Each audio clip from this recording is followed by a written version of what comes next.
Մեր ձևով նախաձեռնության հավաքը Երևանի Ազատության հրապարակում է, որովհետև այստեղից են սկիզբ առել մեր նորագույն պատմության ամենակարևոր երկու շարժումները՝ Արցախյան և անկախության։ Հավակնում են դառնալ երրորդը, ավարտելով իրենց ձևակերպմամբ մեր երկրի վատ շրջանն ու ձևավորելով վերակառուցման փուլը։ Որպեսզի մենք մի խնդրից դուրս չգանք եւ գնանք նոր խնդրին բախվենք։ Առաջինը պետք է լինի խաղաղ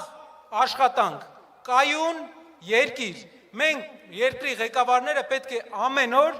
միայն գործով զբաղվեն, մի օր շուտ վերացնեն աղքատությունը մեր երկրում։ Տարիներով մենք գտել ենք մեղավորներ մեր աղքատության մեջ եւ պայքարել ենք այդ մեղավորների դեմ, բայց պետք է ոչ թե մեղավորների դեմ պայքարենք, այլ աղքատության դեմ։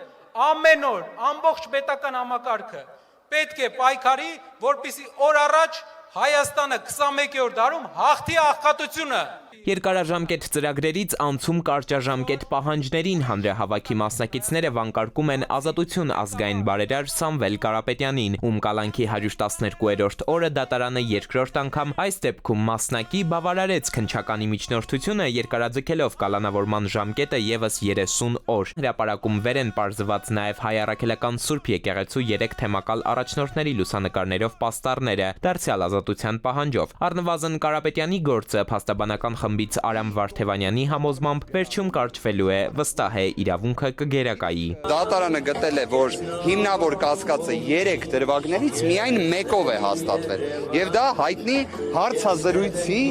քրեական վարույթն է, որտեղ պարզապես հնչել էր մեր ձևով կմասնակցենք եկեղեցու պաշտպանությանը։ Հիմա դա ոնց կարող է ի վերջո քրեական վարույթի հարց լինել։ Ժամանակի հարց է։ Ազատության վանկարկումներով Ազատության հրապարակից ակցիայի մասնակիցները քայլում են դեպի ազգային անվտանգության ծառայություն։ Հավաքը կշարունակեն կառույցի դռների մոտ։ Էդուարդ Պողոսյան, Վահրամ Ավոյան, ժամը լրատվական։